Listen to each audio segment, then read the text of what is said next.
Good morning, everybody. I'm afraid I had an attack of allergies there. Maybe a touch of devotion, who knows. All right. Well, I don't know. I really don't know. But I have some wonderful, exciting things to share, I guess, things that have been on my mind for a while now, things that I'm learning and growing into, things that have really, in the last year, just opened vistas of excitement about where this whole experiment of spiritual life is going and what it's unfolding. And there's just some very easy points and some very interesting things that I've discovered that I hope are helpful. And of course, that's up to Mother and what she's up to overall.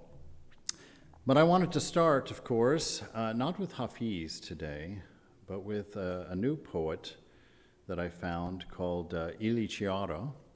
He's an Eastern European mystic who, from his writings anyway, seems to be rather in tune, if not enlightened, whatever that might mean. So I want to share this poem with you. It's a little bit long, but I invite you to kind of close your eyes and hear the words. They're very special and very helpful. The poem is called Life is Eternal Becoming. Life is energy, a process of becoming, unrenewing, unfolding moments. It has no beginning, no end, a changing performance. It was not created by anyone. It comes from eternity and it flows toward eternity in perfect harmony. We can also name it God or the absolute truth, a word which defines its essence and content, existent in everything and everyone, seen and unseen. One reality as a creative movement.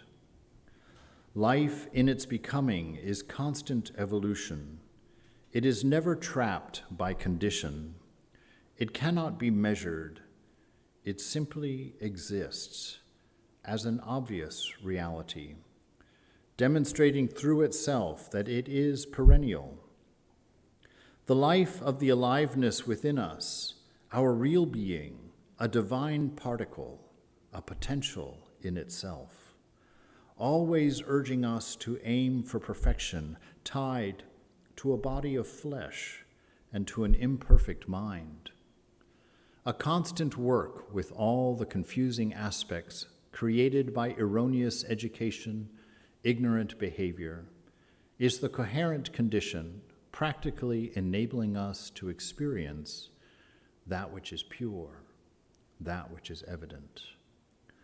All these fantasies disappear without effort or struggle when we encounter them attentively without any resistance.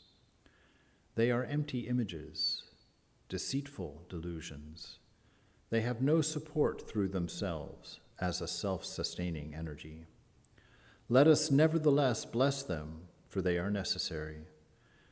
Let us know ourselves, our creative being, real divinity, manifesting itself as beauty, as kindness, as joy, as happiness, melting as one.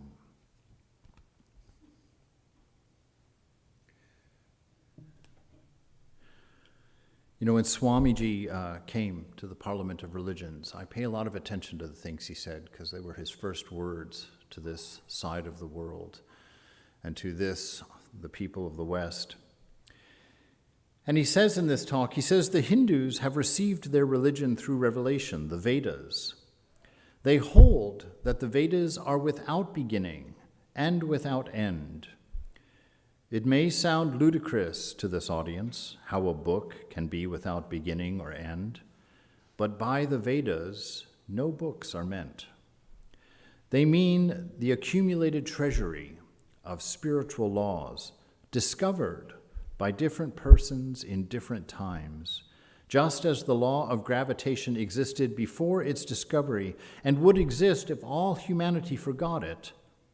So is it with the laws that govern the spiritual world, the moral, ethical, and spiritual relations between soul, and between individual spirits and the Father of all spirits, were there before their discovery and will remain, even if we forget them.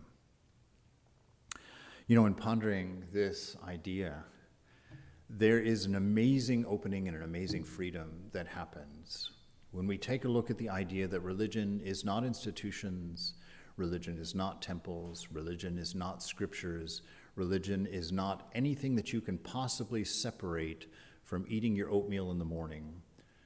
That religion is life. We never needed a word for religion until we imagined a secular, until we pretended there was a possibility of existence separate and apart from existence itself. And in this beautiful, game, play, joy, mystery, wonder, this thing that's happening everywhere for us, this life, this living, has been a constant flow in a single moment that has never begun and never ended, has no middle, no parts. That this flow through history was never meant to be broken into discrete little pieces, that when the beloved came as Krishna and gave birth to those scriptures, and then the beloved came again as Buddha and manifested through those scriptures, and then when he came again through the beloved Jesus and manifested those scriptures, and now coming again as the Divine Mother Ramakrishna and Vivekananda, and presenting to us yet another opportunity to see God as a whole, as a singular beauty in which we live. Not a set of discrete religions with different rules and different everything, but a common religion, a singular religion that's just full of practices and traditions, ways of reaching the exact same truth, ways of solving the exact same problem. To throw off this egoistic idea of things being separate and being apart, we met the beloved in each of his avatars, and our ego said, this is it, it's mine, I'm right, we're right, we own it, hurrah, let's tell everybody else about it. Not understanding that the very life they were living were the Vedas that were given to them, that were being taught by all of the avatars whose attention was being given to us. That not understanding that you are in the scripture, that this moment drips of the truth, fills us with a wonder and an amazement when you begin to pay attention, when you begin to open your eyes and ask questions about things that you thought you had answered long ago, but you had merely had a thought satisfying to an ego that secured your individuality, that gave you a sense of I am separate. And you've been trying to fill up that ideal ever since, trying to live in this non-existent sense of a self that seems to be always alone, always insecure, always weak, always hungry, always longing, finding broken promises in everything that it touches. Alan Watts, if you've heard him, I found him on YouTube. He's just a great speaker about Advaita, actually. And he had a discussion with a great master in Japan. And he says, we were talking with the various people who are working to translate the Zen books into English. And this great master said, that's a waste of time. If you really understand Zen, you can use any book. You could use the Bible. You could use Alice in Wonderland. You could use the dictionary, because the sound of the rain needs no translation. Isn't that the most beautiful little phrase right there you can imagine? The sound of the rain needs no translation. Because why? The sound of the rain is the scripture, if you're paying attention. The mountains that you see, I moved to Colorado, as you know, just under a year ago. And I walked up in those mountains for the first time since my boyhood, actually, with my friend Greg, who was in the monastery in San Francisco when I joined. And the whole reason I ended up there was because of these ideas here. He took me camping up in Rocky Mountain National Park, and we went hiking way up in the back country where there was nobody else on the trail. And several times we would come around a corner, or the trees would break, or there would be an out-hanging rock that you could stand on. And these vistas of such a pristine beauty, a beauty that I stood there, in a sense, panting, because it was like trying to drink in the whole universe through a straw. I had the understanding that my senses were not big enough. Add all 5 of them together, and they were still a tiny hole through which God was trying to demonstrate beauty to me, trying to give me a glimpse of his nature, trying to touch me with who he is and with what is the truth, and to run into that understanding that it's the senses that have broken me. It's the senses that have constricted me. It is the senses that have given me hunger and given me thirst and given me need and given me insecurity and given me fear, that they have made me so small as I believed the box that they produced to be myself. And there to have the divine through the world at large, through just a moment of silence and recognition, show I'm everywhere. I'm inside that little box that you've held me out of, where you've put up your little picket fence of home and said, I'm in charge here. God is over there. He says, I've been there your whole life. I've been next to you. I've been in you. I've been of you. Every cell of your body is me. Every movement of your body is my story, a story of love. That every single one of you here in your life is following a single strand of a definition, an idea of what God is. Even in your chasing of your desires and your longings, your ignorances and your unknowings, all of them motivated by what? By the beloved, by the sense of love. You know, I eat too much of that piece of cake because I'm expressing love in ignorance, so I'm suffering for it, getting ever larger, ever more lazy in it. But that's the nature of things. To stand back and understand that you, as a light, you as that divine presence, you as pure love, imagine behind each one of us here this morning is that God, the divine, the beautiful mother, pure, a love that has no conditions, a love that has no preferences, no aversions, a love that reaches out equanimously until it runs through a mind that has a gate of an ego on the front. And then it has to go through that ego, and that ego becomes the nozzle of the garden hose, where you only give your love to the people who deserve it, to the people you're attracted to. You withhold it from the people that you're adverse toward, that you don't like, holding it tightly as if it's a substance that only has a precious small amount to be given, not understanding that there's no hose, there's no nozzle. You are in an infinite sea of that love. And religion is just to understand that you are the sea of infinite love, and you don't have to be choosy about who you care about. You don't have to be choosy about who you serve. You don't have to be limited in who you forgive, in who you embrace. That you have an infinite ocean of this love to give, of this love to share, of this love to be. And that same infinite ocean that you dip in from is the one that you swim in. And for your own self, your own soul connected to a set of senses, to a small section of a universal mind, you get your own solace from that same ocean of love, that same ocean of bliss. In Bhakti Yoga, Vivekananda emphasizes this again. He says the ideal of all religions, of all sects, all of them are the same. The attainment of liberty, right? The attainment from this tiny box, this little sense of self that you've been working on, and oddly enough, that you love so terribly much. Your witty personality, you know, the way your hair does that special little curl, you know, the way certain people like you, all the things your kind mother said about you as a child. You're smart, you know, you're unique, you're artistic, you're wonderful, you're this, you're that. And you grabbed onto each one of those things as if you were nothing else. And you've spent your life looking for people to reinforce that. Do you like my painting? Did you like my singing? Do you like my hair? Am I looking old? Can you see the gray? Should I cover it? All these little protections. Why? Because you're trapped in a little imaginary box that you've said is me. This is me. I'm in here. Come love me. Come hold me. Come pretend that you're infinite for me without realizing that you're sitting in the infinite, no different, that every single one of us has that same Divine Mother, that same infinite potential behind us. All we have to do is let go of the idea of a nozzle, of a hose. Let go of the idea that we own something unique and small that only we can give, and to be free in that.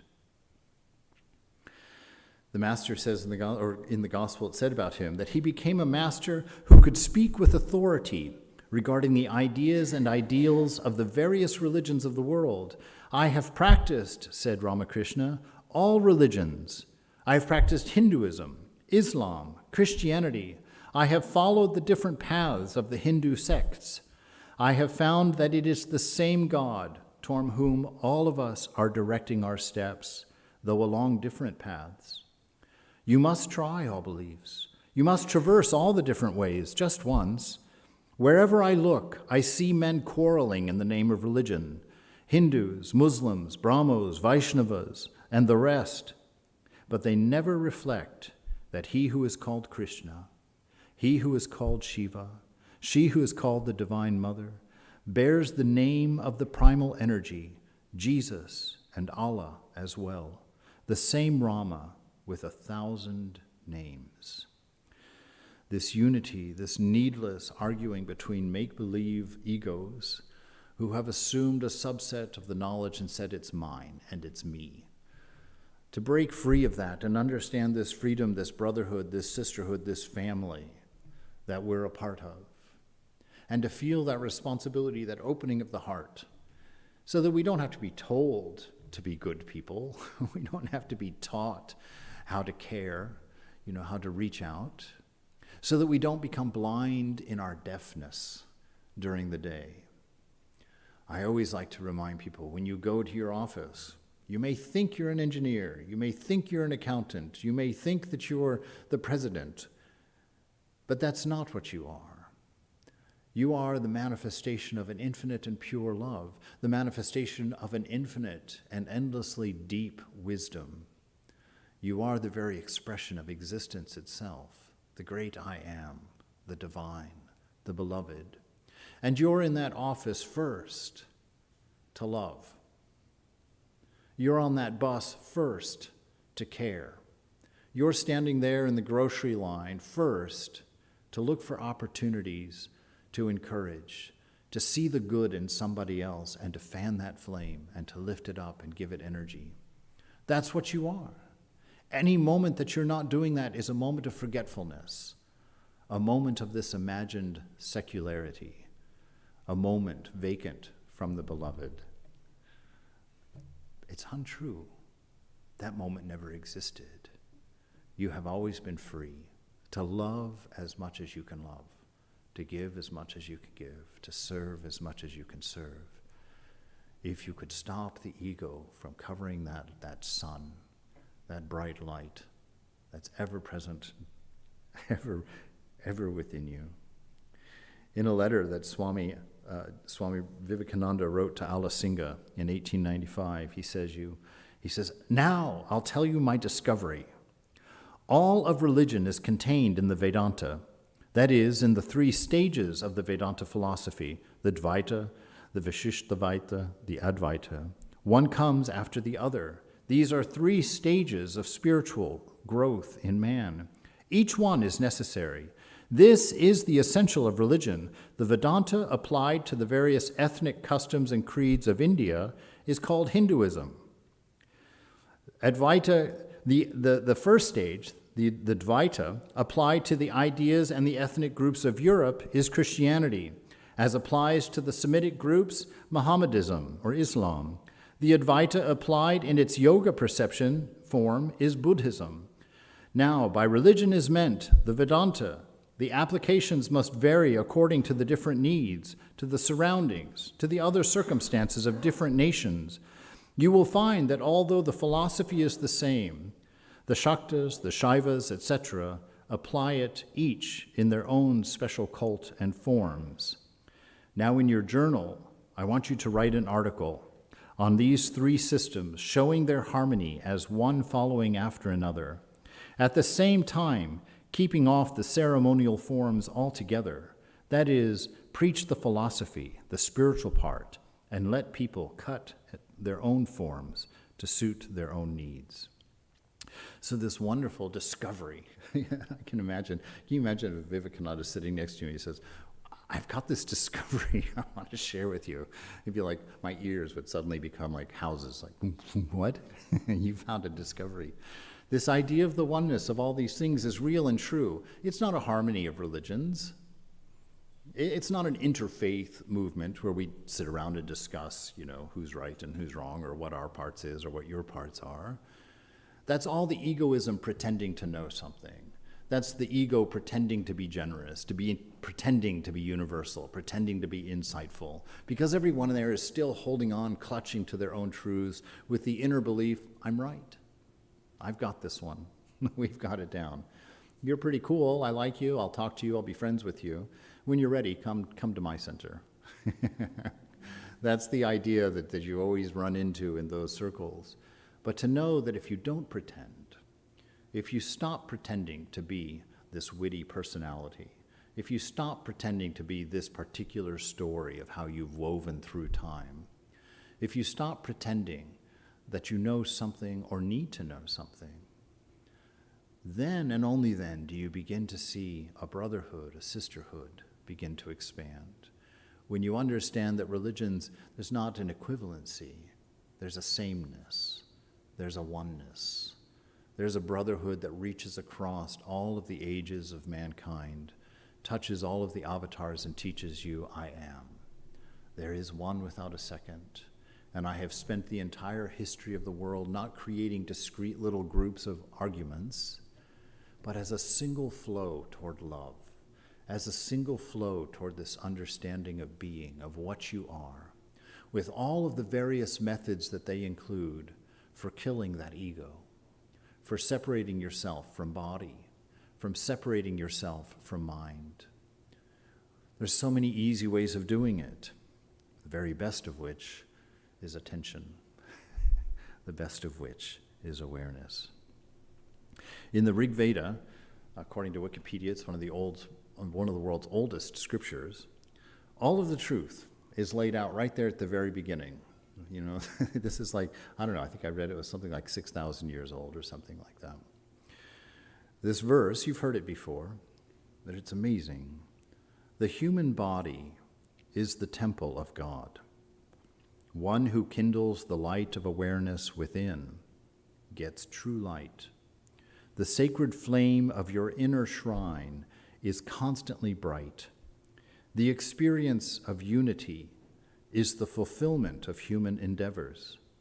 The mysteries of life are revealed. Now we read that and we can't understand it in the same context in which it was written. It was written at a time when there was no Christianity. There was no Judaism. There were no competitors. There was just spiritual life. And what was spiritual life? Just a group of men or women getting together and saying, what is this? What is this? Who is this? What's happening here? And they began their investigations. And that's what became the Vedas. That's what became the Upanishads. That's what became the Bible. That's what became the Quran. These people sitting and saying, who am I? What is this game that we're playing? What is this assumed reality that we're sharing? From the beginning, Vivekananda says, religion told us, be satisfied with your lot. The poet sang it. We have told ourselves to be quiet and to be satisfied, and yet we are not. It is the design of the eternal that there is nothing in this world to satisfy my soul. Nothing in the heavens above, nothing beneath. Before the desire of my soul, the stars, the worlds, upper and lower, the entire universe is but a hateful disease. Nothing but that. All of nature is crying through every atom for one thing, its perfect freedom, liberation. To break out from this small definition of what my personality demands of me, what my public demands of me, what my office demands of me, what my age demands of me, what my gender demands of me, what my hates and my loves demand of me. Wanting to be free, to be transcendent, not look in the mirror and say, I'm old, but to look in the mirror and laugh and say, look at the body grow old. To know that that's a sign of freedom, a sign of release, a sign of a chapter in a very long series of encyclopedias you've been writing about love. Every life that you've chosen to live, if there's been multiple ones, has been your attempt to describe love through you, through this experience, this being. But it's only one strand of one story in one chapter that you've written. You've got thousands of these stories, and every one of them is you trying to find that infinite freedom, that infinite love, that infinite wisdom. The pleasures of the senses are great. Greater than those, Vivekananda says, is the pleasure of the intellect. When you attend the fine 50-course dinner in Paris, wow, that's a pleasure indeed. But in the observatory, looking at the stars, seeing worlds coming and developing, think of that. It must be greater, for I know you forget all about eating. That pleasure must be greater than what you get from worldly things. You forget all about wives. You forget about children, husbands, and everything. You forget all about the sense plane. That's intellectual pleasure. It is common sense that it must be greater than sense pleasure. It is always a greater joy that you give up the lesser. This is practical religion, the attainment of freedom, the attainment of renunciation. Renounce. This is the knowledge that we're encountering. To give up the lower for the higher. Mature renunciation, we've talked about this in the past. Mature renunciation is not giving up things and watching them float away, thinking, oh, well, there went a good thing. Bummer. Well, what's next? That's childish renunciation. That's renunciation that shouldn't have happened yet. Because renunciation that's real is the child that gives up the scissors so he can have his favorite ball. He doesn't give up the scissors like, oh, well, there they go. That would have been fun. Okay, give me the ball. No, he's got the ball. He's like, yes, I've got the ball. And he's not even thinking about the loss of the scissors. That's renunciation. It's not some stern God saying, get away from that. You can't have that. Don't touch that piece of cake. It's not like that at all. It's God offering you something much more beloved, much more divine, much more satisfying, much more infinite. And you realizing through experimentation, through trying, through practice and understanding, this is what I've been looking for. This is the thing. That's renunciation, that's practical religion. So begin paying attention. Pay attention to the things that you choose in life and see how they serve you. How many cars have you purchased thinking that they were the one? How many houses have you lived in thinking this one's big enough, this one's nice enough? How many friends have you made thinking, oh man, the best friend I've ever had? God forbid, how many wives or husbands have you had thinking this is the right one, this is the perfect one? How many times do you have to try something before you realize the very first thing Swami Vivekananda said to you? There is nothing in this sense world that can fulfill your soul. How long will you look? You bang your head on the wall, and you're like, that hurt. But then you turn around and do it again. And then you turn around and do it again. And then you do it again, and you do it again, and pretty soon you're addicted to banging your head on the wall, and you're so, somebody help me.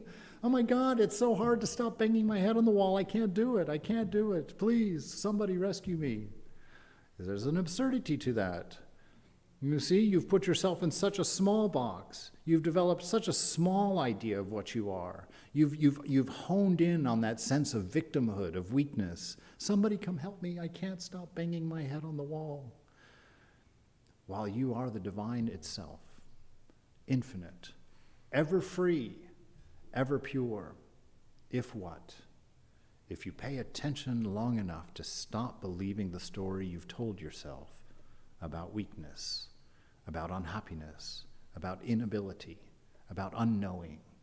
All of these things that are not yours at all. You can say 3 things to yourself. I can't resist. I'm here for one day reminding you, what are those 3 things? I am love.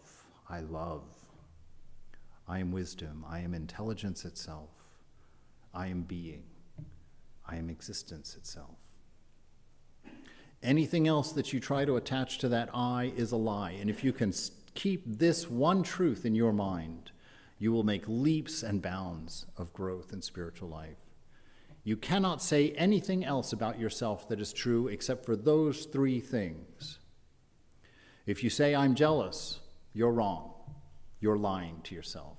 The mind is jealous. I'm depressed.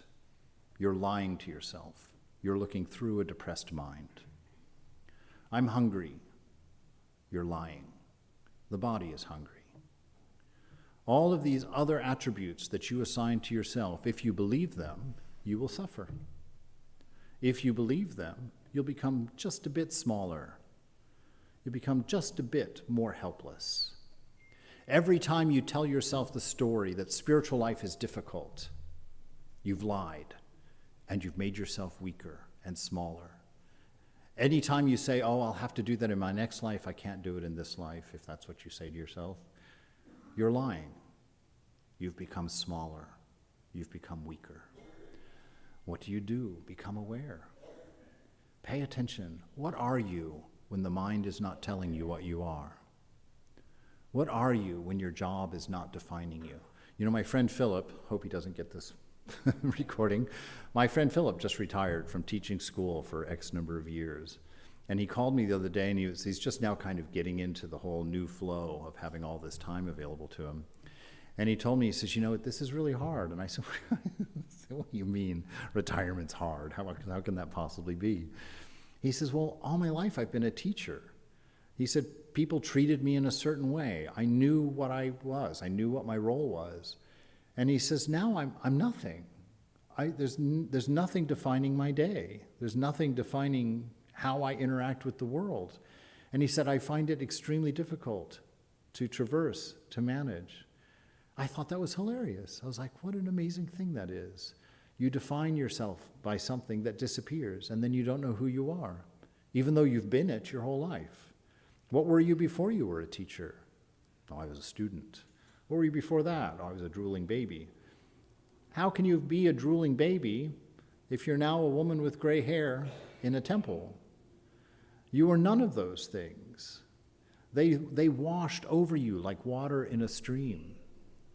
You are the stone in the middle that never changed, the sense of I that never developed, never went anywhere, but was watching and aware of everything that was happening to it. But as these thoughts rose and these thoughts fell, some of them it liked, some of them it grabbed onto. Somebody said you were an artist and it felt good inside, so you grabbed onto the idea, I'm an artist. And then you had to worry about all kinds of things. What kind of artist? Am I a good one? Have I paid my dues? Can I tell people I'm an artist? You know, do I look like just another suburbanite who's, you know, bought a package at Michael's and followed the instructions? You know, what kind of artist am I? You know, and then you run around insecurely putting out your pieces of art. Is it good? Like, how much should I sell it? How much should I sell it for? Will people buy it? You see, all these ways that we identify things that are changing, things that are unreal, things that are not lasting. An immortal soul, an immortal knowledge of I, of is, grabbing on to little trinkets and saying, this is me, this is mine, this is me, this is mine.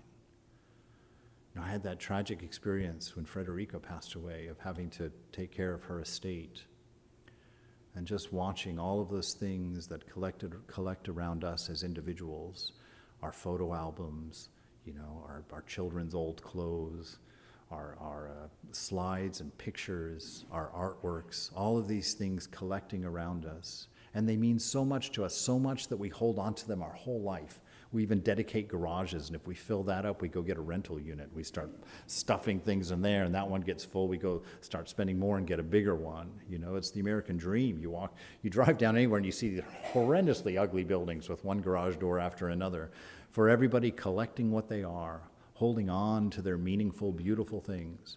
And what happens the day you die? What happens the day you die? I walked through Frederica's house. I hope this doesn't hurt anybody. I say it with the deepest respect in it. I threw them away. Album after album of family history, because she was the last one. And it all went in the garbage.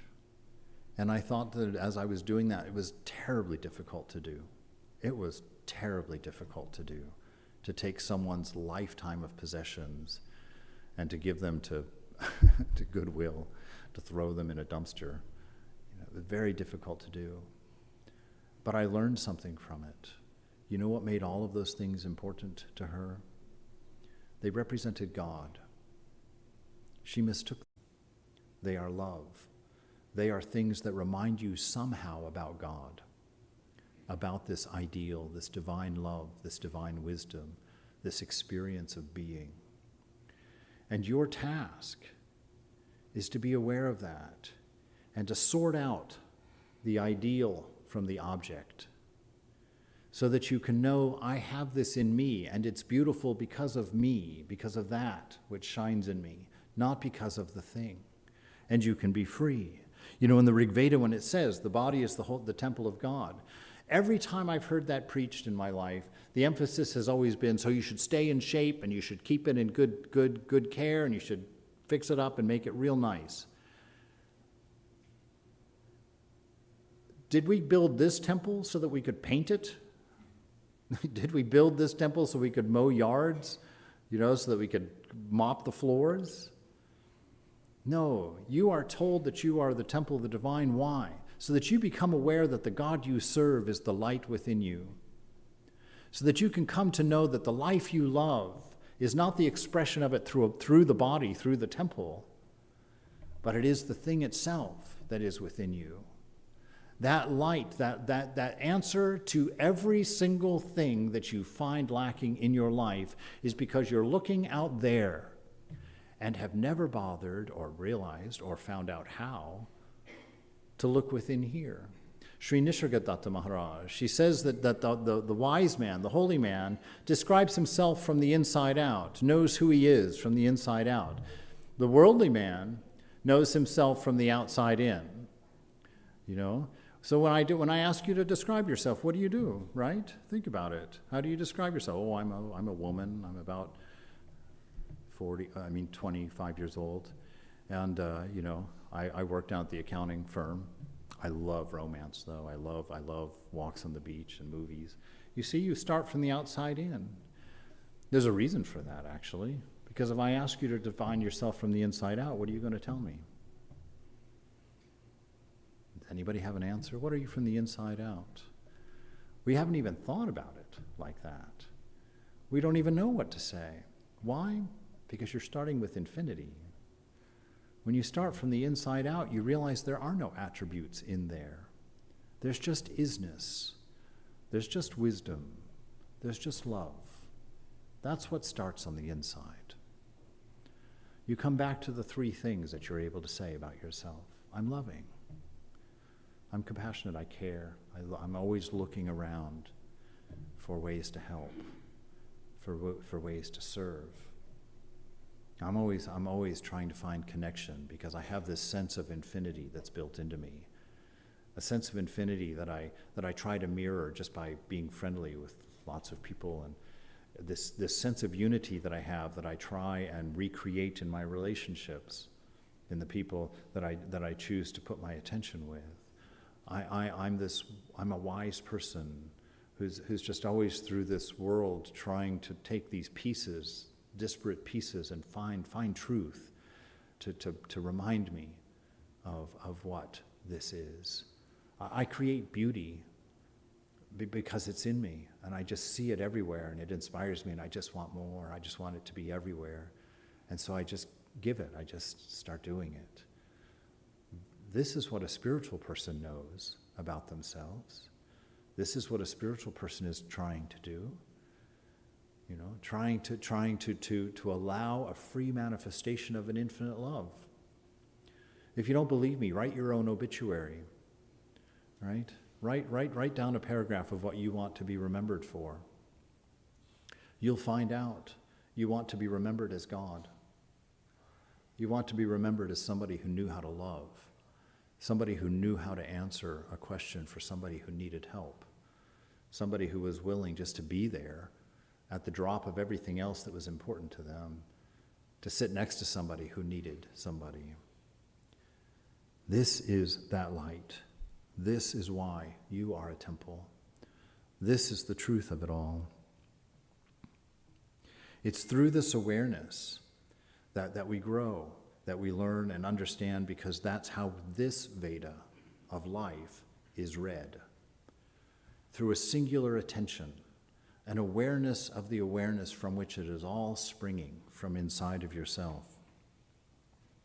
We spoke about those three facets of Vedanta that have manifested all the religions, or the Sanatana Dharma.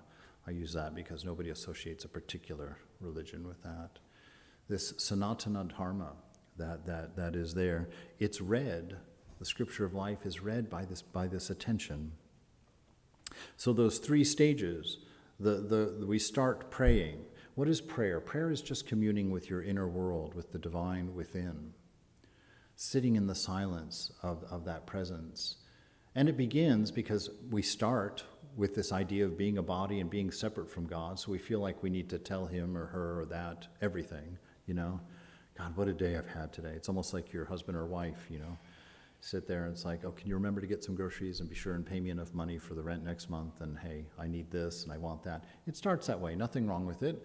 Every one of us, when you started, well, not everybody, but if you dated to get where you are, you went through that whole process with a person. You got together, you were nervous, and you kind of asked questions, and you shared things that you liked and you loved. And we do the same thing with the beloved, with the divine. Nothing wrong with it, but that's square one. That's the start. That's dualism. That's what Dvaita is, the dualism. God is that, I'm this. And we start there. But after you've spent some time in there, it gets a little blurry. You start realizing, well, I've already said everything. He already knows everything I want. And then you kind of learn that sort of, well, God is always with me, and he's infinite and ever-present and all-knowledgeable, and why am I sitting here saying all of this stuff? And God sort of becomes a part of you. That's the middle section. I am a part, God is the whole. And so you live there for a while, praying in that way. And then you become old, and you've been doing that your whole life, and you're like, why am I saying this? God gave me everything. God is everything.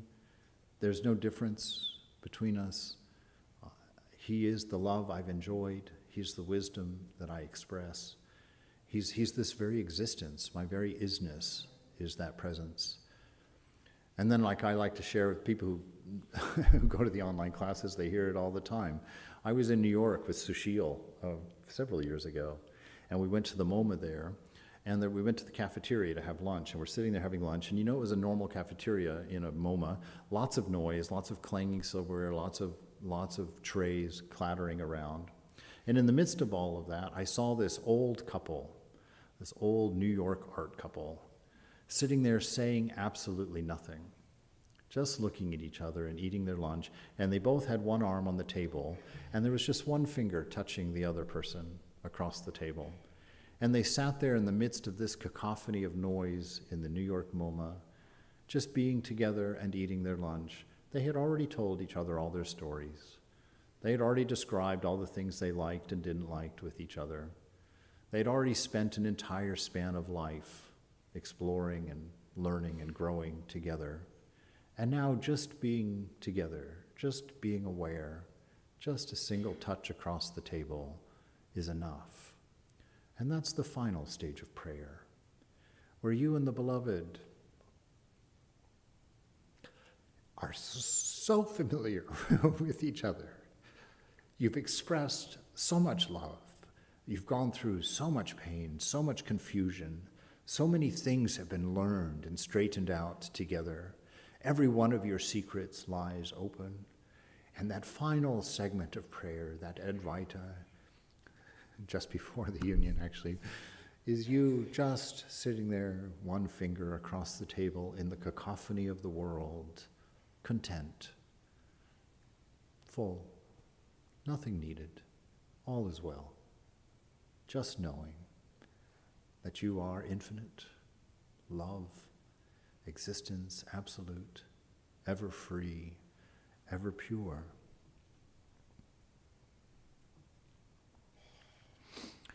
Thich Nhat Hanh, in a book on prayer, The Energy of Prayer, says a few things. He says, how do we pray? We pray with our mouth and our thoughts. That's the first part. We pray with our mouth and our thoughts, but that's not enough. We have to pray with our body. We have to pray with our speech and mind and with our daily life.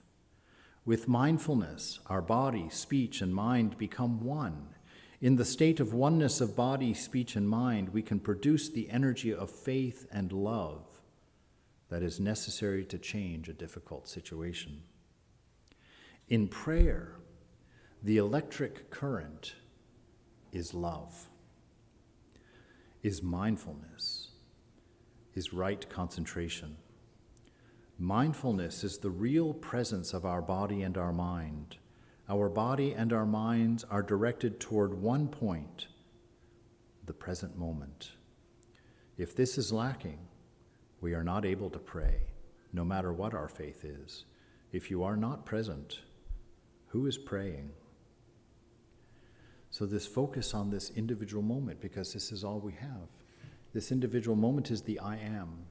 It's the name of God for the Christians. This moment is God. Your relationship with this moment is your relationship with God. Are you content right now in this moment? Are you lacking anything? Are you restless? Are you unhappy? That's your relationship with God, not the imagined one that runs in the brain, a series of thoughts about your relationship with God. It's your place right now. What's your relationship with being, with the I am? Is it enough for you? Does it give you peace? Does it give you strength? Is it where you go for strength? Is it where you go to rejuvenate, to rekindle? If not, you have a wonderful opportunity because this moment never ends. Find your fulfillment in the moment, in the presence of the divine, however you want to define that, whatever you want to name that. This moment is that. This moment is God. He is the existence, Satchit Ananda. He is the existence that you are using this moment to experience everything.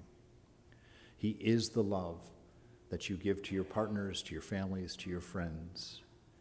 He is the wisdom that teaches you, that allows you to learn and has allowed you to grow.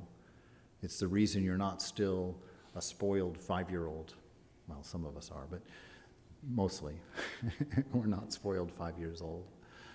This is your relationship with God. It's not an imaginary something there in the head. It's here in the very center of your soul. It will teach you to find contentment regardless of condition. It will teach you to serve regardless of hunger. It will teach you to be wise regardless of all the news and changing events of the world. It will give you a peace beyond understanding. What does that mean? A peace that's not because of a philosophy, not because of a condition, but because of the silence of a mind that has touched infinity, that has touched something bigger. Nicephorus, the solitary, he's a medieval Christian monk who wrote an article, wrote an essay actually, in a book, a series of books called the Philokalia, The Love of Beauty. And he says this about this attention, this isness, this awareness inside. Attention is a sign of sincere turning from wrongdoing, right? It's a sign of it. Why? Because if you're paying attention, you get hurt by wrongdoing. They cause pain and suffering in your life, and you become aware of that pain and suffering, right? Things that you think give you pleasure also give you pain, because when that pleasure stops, there's only pain, right? It's like I always use that example of drinking, forgive me, but I just remember learning that lesson. On Friday nights, you go out, you get drunk, you're like having a great time. The next morning, Saturday morning, everybody says the same thing. Oh my God, I'm never going to do that again. It's like you're in a terrible state. That's the suffering that comes from your expenditure of pleasure.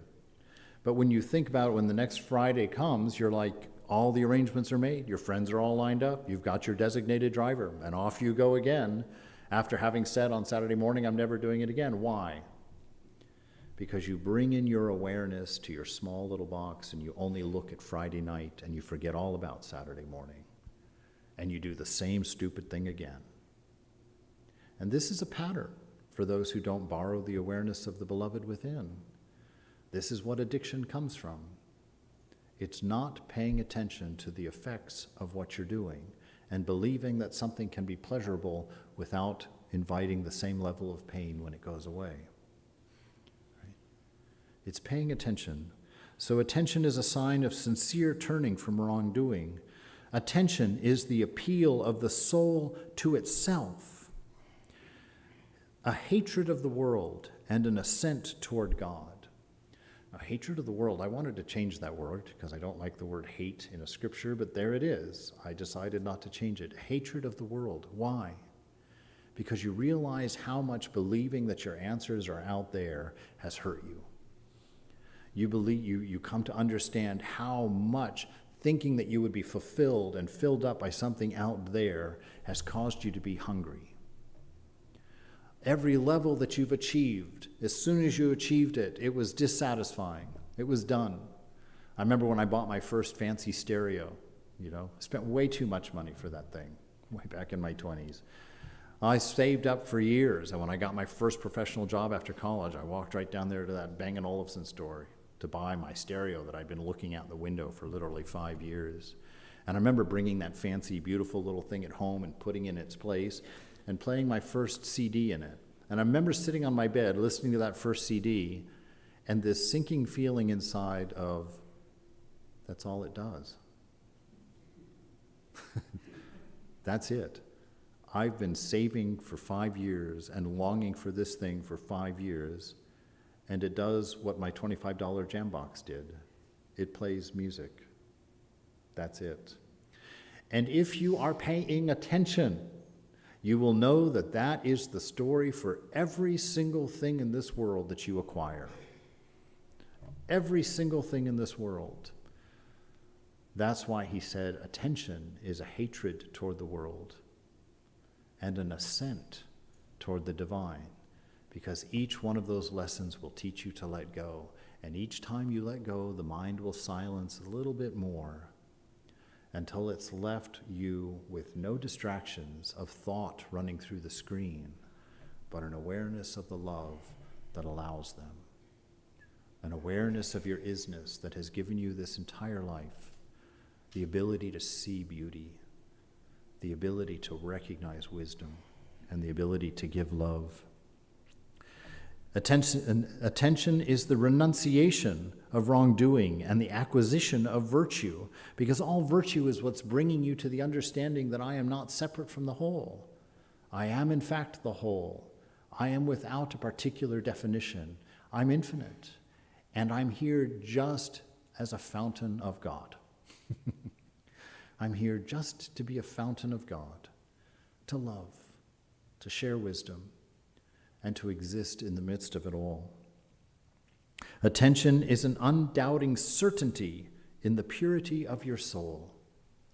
It's knowing that you are the divine spark, something worthy of a temple within, and that never changes, no matter how many mistakes the mind makes, no matter how many longings and lusts the body engages in, they never pollute you, the self, the immortal freedom of your own being.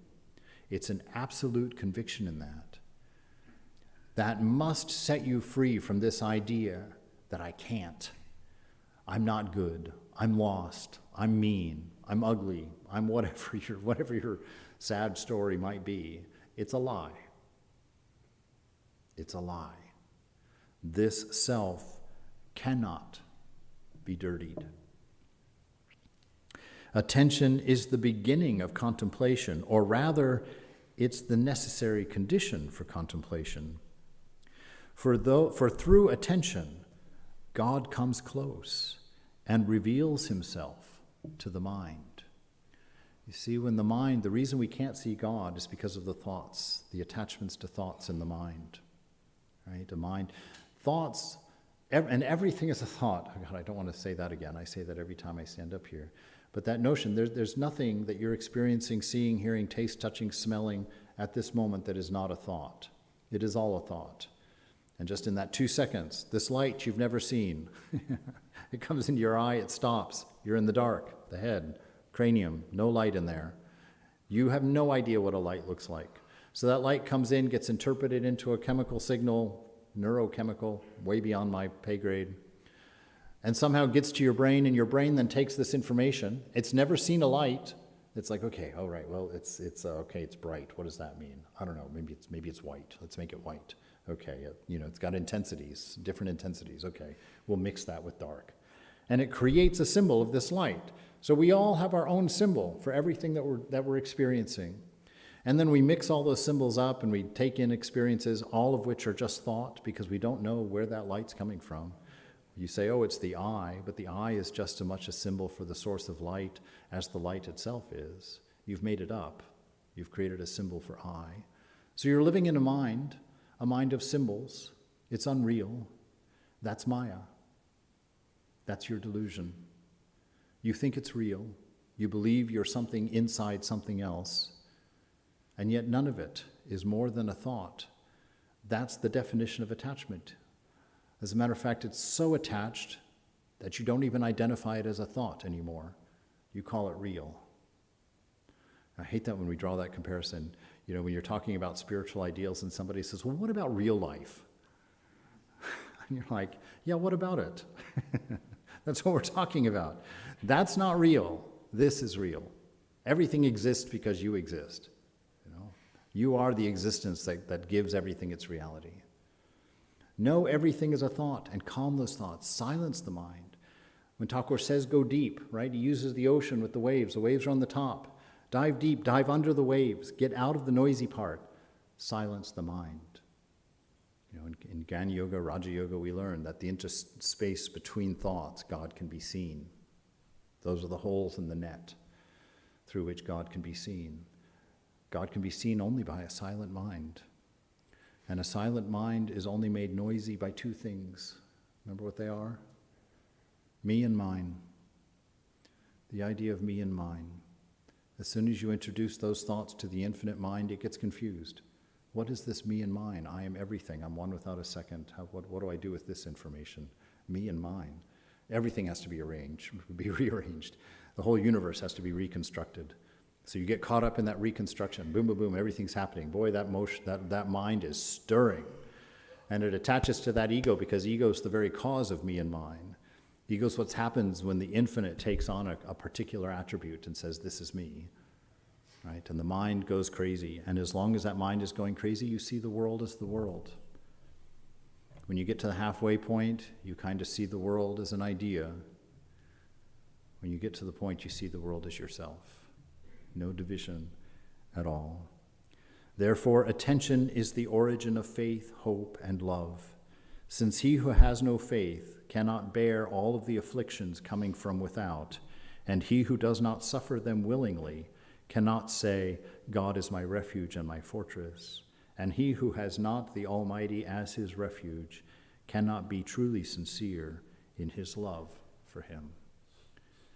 This is the importance of attention, so that you can read the Veda of being, the Veda of life, the Veda of this world, so that you can understand that your prayer is everything about you.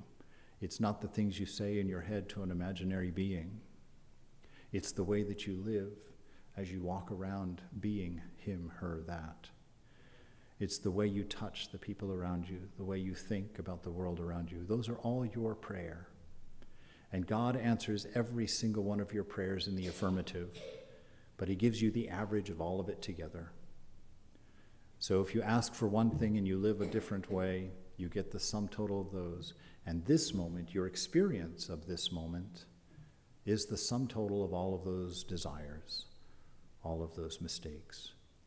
And if the sum total of this moment doesn't make you happy, then think about the things that you've desired and why you've desired them. Begin to pay attention and begin to let renunciation do its work as you throw out the things that you realize lied to you for an entire lifetime. Let go of the things that you realized caused you pain. And take refuge in what? Pure love, the very experience of being, and the light of wisdom. Let's take a few moments just to think about those things.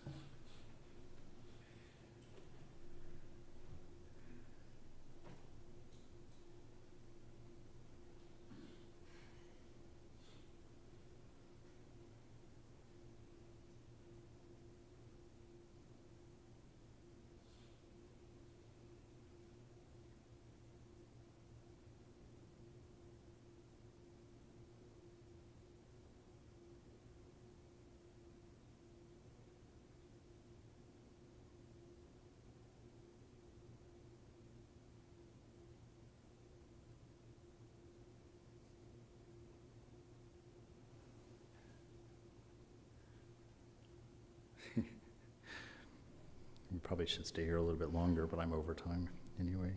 I'm going to read one more of Ili's poems for you.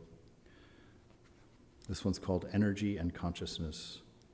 The universe, all that exists, seen or unseen, was, is, and will be. It has no beginning.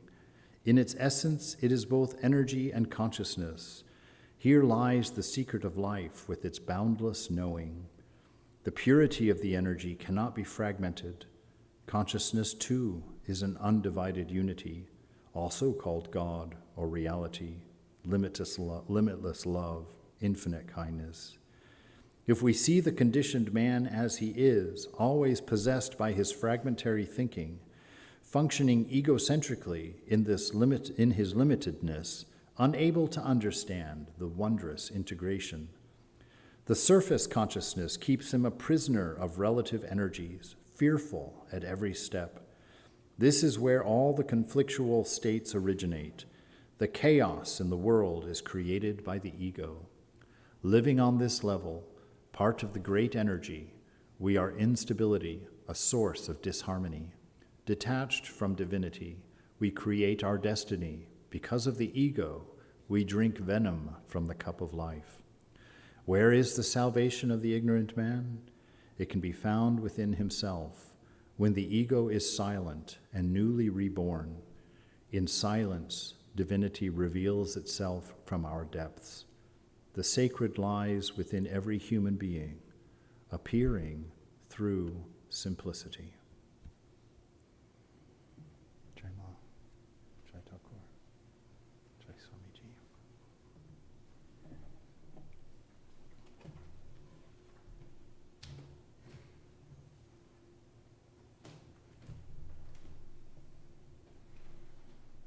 Well, very nice, Maharaj.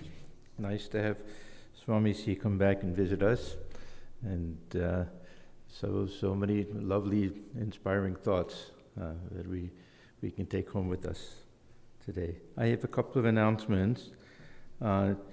Next weekend, Parajika Prabhuta Pranaji, she'll speak on Sunday.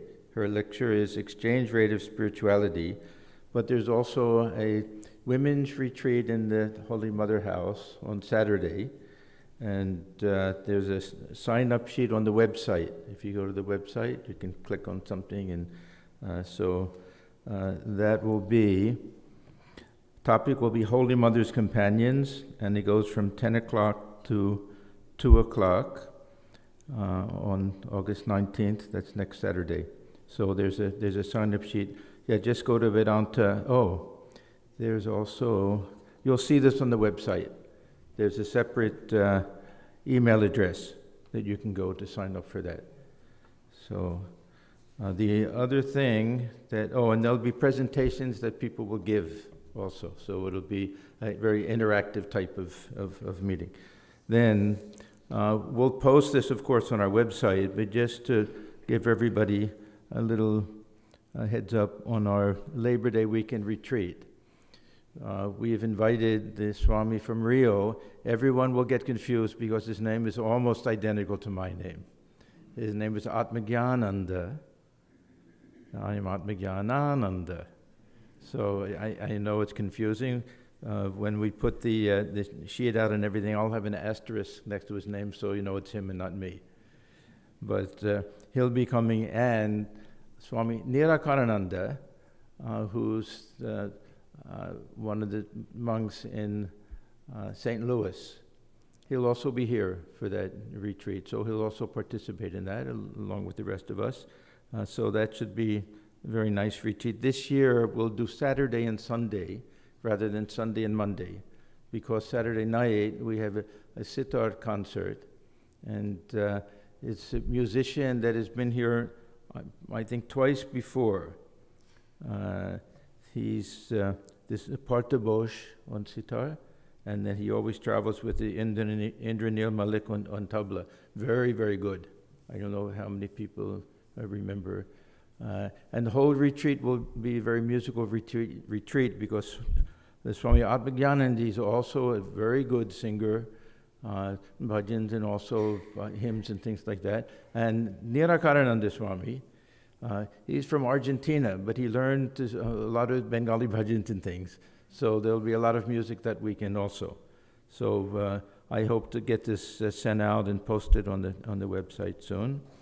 And we invite everyone to the basement. I think that there's going to be enough food for everyone to even share